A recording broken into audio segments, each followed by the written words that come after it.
Welcome back to Center Stage. Writer, comedian, and talk show host Seth Meyers is here. Now it gets tough. Everything you've ever done in your career is going to pale in comparison to Hit and Run. Okay. All right, I'm going to tell you something. First thing that comes to your mind. Okay. Here we go.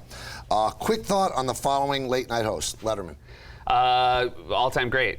Conan. Redefined what you can do in the space as far as being quirky and strange and taking chances. All right, finally Fallon. Completely rebuilt the late night into a place that I think was really entertaining in a way, but like turned it into a big show, and I feel like nobody had ever had the guts to do that before. Your favorite New York meal? It would just be like really good Italian. Okay.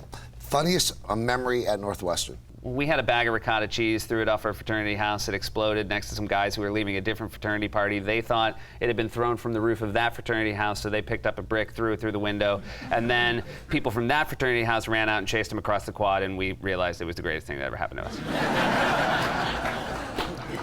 And these are the smartest kids. These are the smart kids, college, yeah, exactly. Well, you have to know physics to throw it and get it just right. Exactly.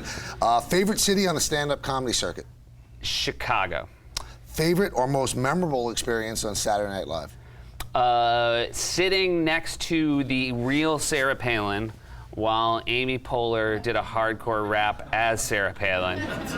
And Amy Poehler was 9 months pregnant and would have a baby a week later. That was an unbelievable night. I couldn't believe it. All right, the comic that you would most happily pay to see perform? Chris Rock or Jerry Seinfeld. All right.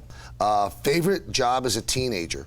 I was a delivery boy for D'Angelo's sub shop, and I just loved the solitary. I used to drive around and just listen to books on tape. I remember one summer I listened to Michael Caine read his autobiography, and it was like the greatest summer of my life.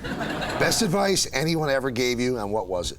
I think one of the things my dad always tried to impart upon us is, you know, when something goes wrong, you're better served trying to figure out what role you played in it, as opposed to trying to put blame on other people for how it turned out. Sort of taking responsibility for the stuff that goes wrong. Wow, so I've been doing it wrong the whole time.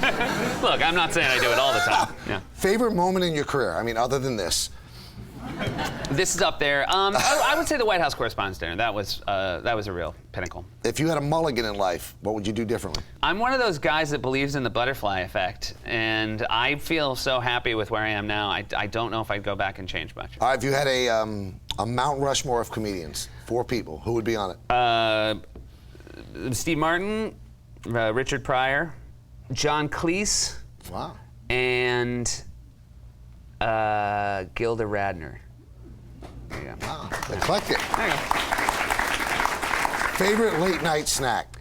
We don't snack a lot in the Meyers family late at night because one of us explains to the other one that you don't feel well in the morning when you. And again, it's not important who says it to who. Right, it's just, right. You know, New York pizza is a great late night snack. Finally, if you were trapped in a foxhole, yeah, what person would you most like to have in there with you to help you get out? Oh, my wife can help you get out of any situation. Really? She's a no-brainer. Yeah. All right, we're going to wrap things up with Seth Meyers here on Center Stage, so stay where you are.